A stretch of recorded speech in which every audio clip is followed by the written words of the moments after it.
Okay, this is the Vika Academy, and we are looking at linear subspace. This is a topic to linear introduction to linear algebra 1. So if you have not subscribed to the Vika Academy or this channel, kindly subscribe, share also with your friends, so that every time I post anything here, they are the first one to get the notification, and also for the referral of any topic or tutorial that they may have mixed. Okay, this is linear subspace. Let us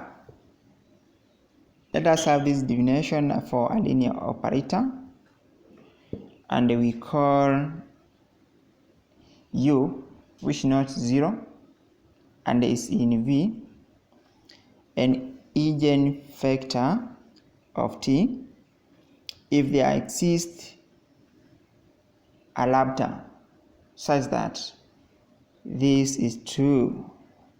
That is true. So if this condition is satisfied, then we'll say that the eigenvector of this linear transformation exists. So the scalar lambda is what we call eigenvalue for the vector u. So every linear operator has associated matrix representation of n by n, where n is larger than dimension for the vector. Thus, every scalar matrix has eigenvalues and eigenvectors. So let's look at the eigenfactors. So we have introduced an idea here called subspace. Now let's know what we mean by the word subspace. So a set U drawn from a vector space V is a subspace of V if these two conditions are true. 1. For all U's, either U1 and U2 in U, it happens that if you sum the U's, the vectors, it will be in the same vector, the same set. Again, if we have a given alpha, which is a scalar vector, and we have a U in U, then a scalar multiple will be in U. Thus, that means what? A subspace of a vector space V is n subset of V closed. That's very important. Closed under multiplication as in 1 and closed under scalar multiplication as in condition 2.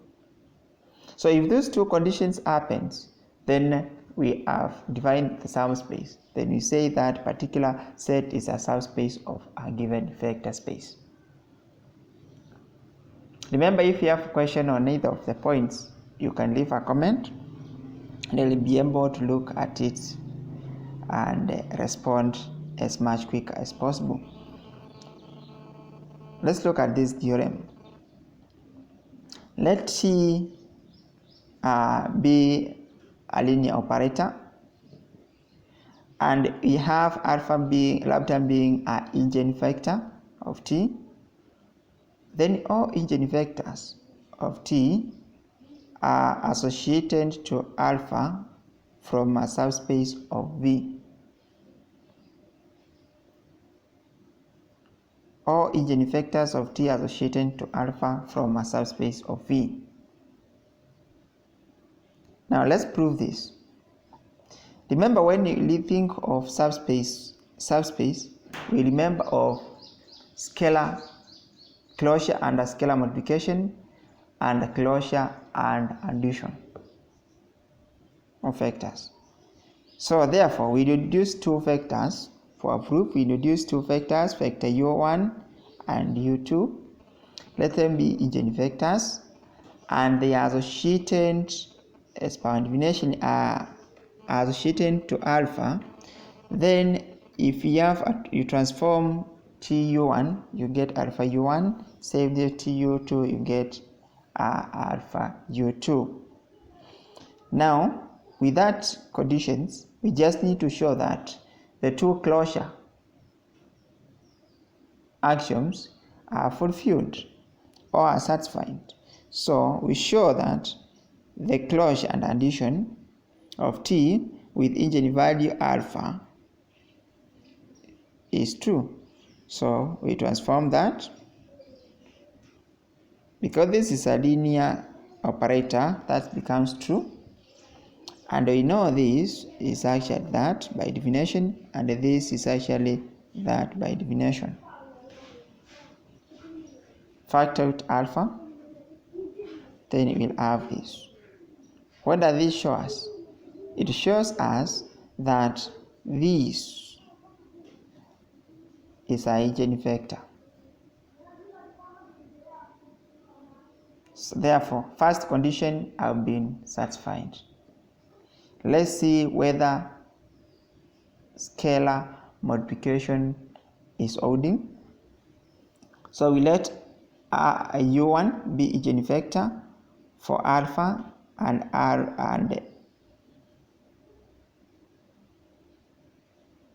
alpha be that scalar, so that this by linearity is true, because we are saying T is linear, we know that. So that now Tu1 is actually this, okay? And again, this will be true. And since that is true, it will imply that this part here is an eigenvector for alpha. And this gives us what we need, that we have shown that all eigenvectors of T are associated to lambda from a subspace of V. Here's the proof. So this subspace is called the Eigen space for eigenvalue lambda. So this subspace is called Eigen space, and for that given eigenvalue. Remember to subscribe if you have not yet subscribed to this channel, and also to share with your friends. Let's look at this theorem. We let T be a linear operator and alpha be eigenvalue of T if and only if is singular. So if it happens this one is singular, then we say that alpha lambda will be an eigenvalue.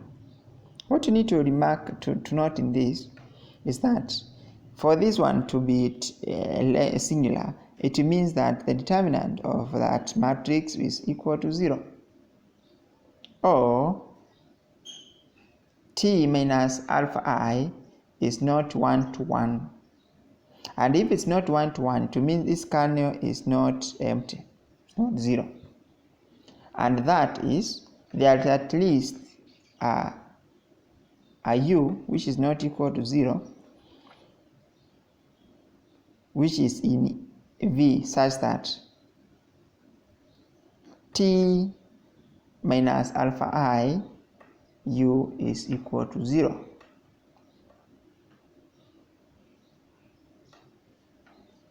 Let's prove this.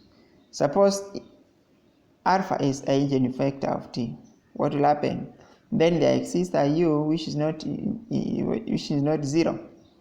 Then such that this one is true. Now this implies that which consequently leads to this. And since we know u is not equal to 0, it will imply that T minus alpha I is not 1 to 1, and hence is singular, as required by the theorem. Conversely, suppose now the T minus alpha is a singular. Then it will mean the kernel for that is not equal to 0.